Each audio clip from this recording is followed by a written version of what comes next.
Hi everyone, I'm Jack Cunningham and welcome to the Right Now Show. Today we're down at the art festival. We love art and we hope you love art as much. We're going to take a look at some of the pieces here, some of the booths. So come on, let's go.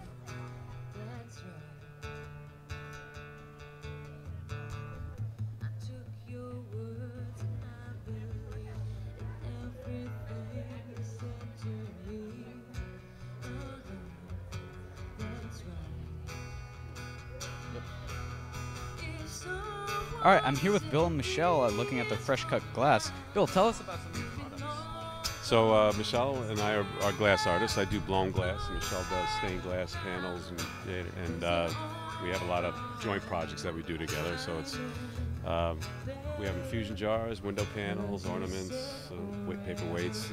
So people can get some of your products and put them in their windows at home, right? Yeah, the panels are most often put in a window.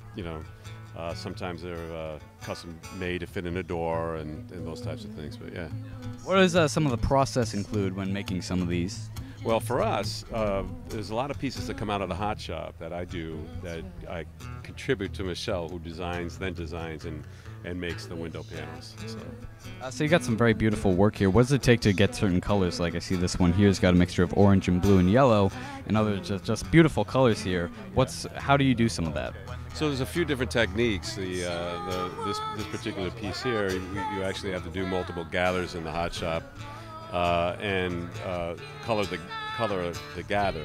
For this, it's sort of like almost like you painted it on the outside of a clear piece a vessel, right? As you're making it, there's different processes for getting colors. You use different glass frit or different minerals. It's a kind of a quick process that you do with, yeah. All right, and how much does it run for someone to buy one of these products? So our stuff, these infusion jars run usually mostly between $200 to $300, depending on the size and intricacy of the design. Our window panels are mostly, $250 to $700, depending again on the complexity of the design and size and stuff. So. Well, you have some very beautiful artwork. Thank you for talking with us. I hope you have a nice day. I appreciate that. Good to meet you. Good to meet you too. All right. So. All right, I'm here with Steve Stahma. Let's talk about some of his jewelry here. Steve, how you doing? Great. Beautiful day. Great crowd. Festival. So you've got some very beautiful work right here. Some of these earrings and necklaces and stuff. What's some of the process behind making some of these? Well, it's 33 years of my work. They're signed and copyrighted. This I use a technique of etching, so I can do wide textural light pieces.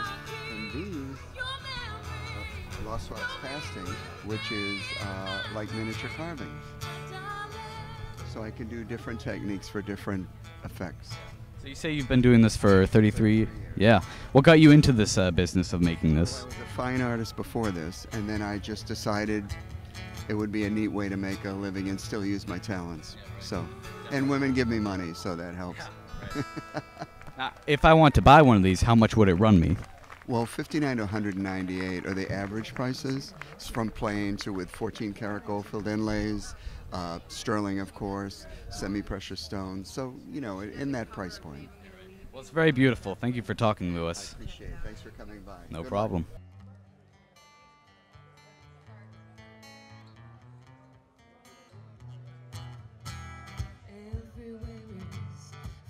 So we're looking at some wooden products here, very interesting stuff. Here we have a wooden pen. I don't know if this actually works. It does actually work. That's very interesting. So if you don't like the feel of your regular pen, they've got some wooden pens here. Or you could just go to Staples and get a regular pen like everyone else. What else we got? Got some very interesting lamps right here. A bowl, in case you like bowls. Who doesn't like bowls? Right here we have a yo-yo. I don't know if I should be touching any of this or if I have to pay for it, but I am. So, haha. I'm here with Horacio Latura, looking at some of his artwork here. You called this vintage pop, correct? That's what we call it, yeah. And we've had some people say that it has that kind of flair, but pop art is our inspiration. What do you kind of take inspiration from? Like, you have all this stuff here. What do you look for when you want to make a painting or a mural or something? We like to meld the vintage or the iconic with the new age and incorporate more urban imagery that people walk by every day and take for granted, and we try to make it a little more of an eye candy for them. So we're constantly rummaging through antique shops and magazine stores and libraries looking for that old imagery and then drawing on the new events and melding them together. Yeah, well, all this artwork looks really great. It's great here. What does it run if someone wants to get one of these? Well, I go as low as $40 a piece. Sometimes I'll make large studies and sell them for the same amount. Or we go to the extreme, which is our high art, and those go for $1,600, $2,500. Yeah, but we tour around the country doing high art shows. And we just came from Pittsburgh and Columbus, and next week we're off to Des Moines. So that's pretty Really great artwork here. It was a pleasure talking to you. Thank you very much. Thank you. Pleasure. This is some artwork of some inanimate objects. Potato, fruit, stacked rocks. Yeah, I can see the inspiration behind all this. This person likes things that don't talk back. All right, I'm here with Sarah Hannon, the executive director. So Sarah, it's a wonderful day so far. Tell us a bit about the art festival and how you set it up and such. We set up on Thursday. We hang all the art in the tent. This year we had an auxiliary tent with a featured photographer, Ron Pownell. And now we're featuring the work of Roz Farbush, who is a beloved artist here in Cohasset and also Hull. And how do people get their art into the festival? What's the process behind that? They bring it in May. We say bring in your art Mother's Day for Father's Day weekend. So we jury it in May, and then we store it at the Art Center until it's time to come in the Thursday before festival starts.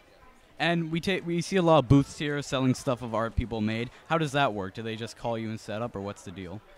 They apply in December and January. The deadline is February 1st or so. They upload their images to a website, and the jury meets mid-February and selects the work. We have a lot of jeweler applications, and so that's a very competitive category. We like to see new stuff. We like the returning vendors, but we like new stuff too. So if people want to take a shot at it, they should. We see donation drives everywhere. Where do most of the donations go towards? They go to our outreach programs, which is our Artist in Residence program that brings in 1,400 children a year, 3rd, 4th, and 5th graders.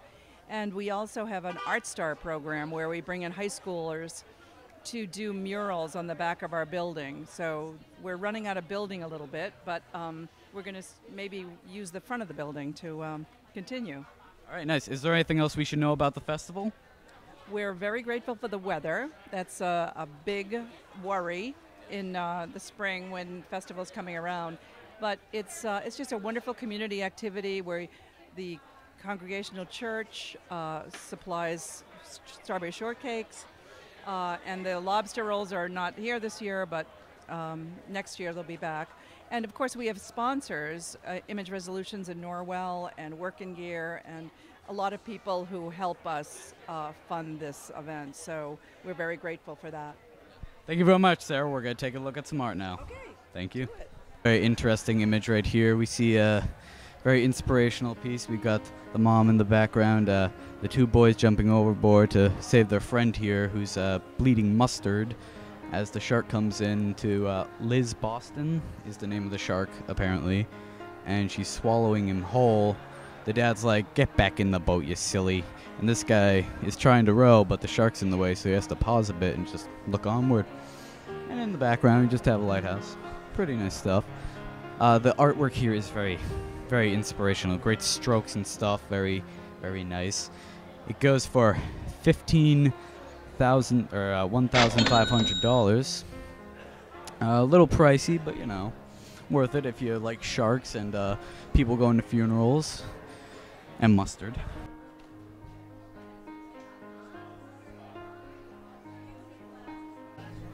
This is a classic sad clown piece right here. You know, the meaning behind it. It shows that, you know, life is funny, but deep down it's all very sad and stuff. This one goes for $12,000 for a sad clown who's also a hobo. Yeah, I don't think so. This one is clearly Thomas Jefferson on LSD.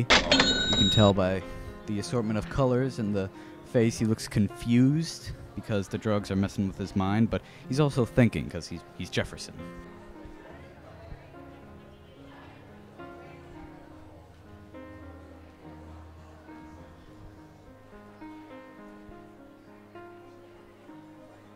Well, you can't beat this one. This piece right here is called Spooky Woods. You can see it's all dark out and it's in the woods. You got the gravel walk going down this way. The unknowing. There's nothing in the picture, but that doesn't mean there's nothing in the woods. It's very terrifying, really. This artist has some deep thoughts. This is clearly Bon Jovi from the movie The Labyrinth. It even says so right here, The Goblin King. Interesting movie, not too great effects. Paintings, you could just get a picture, but you know, this person painted it. That's fine, it's art. Runs about $3,500, so you know, cheap for a painting of Bon Jovi. An interesting choice. It's always bugging me.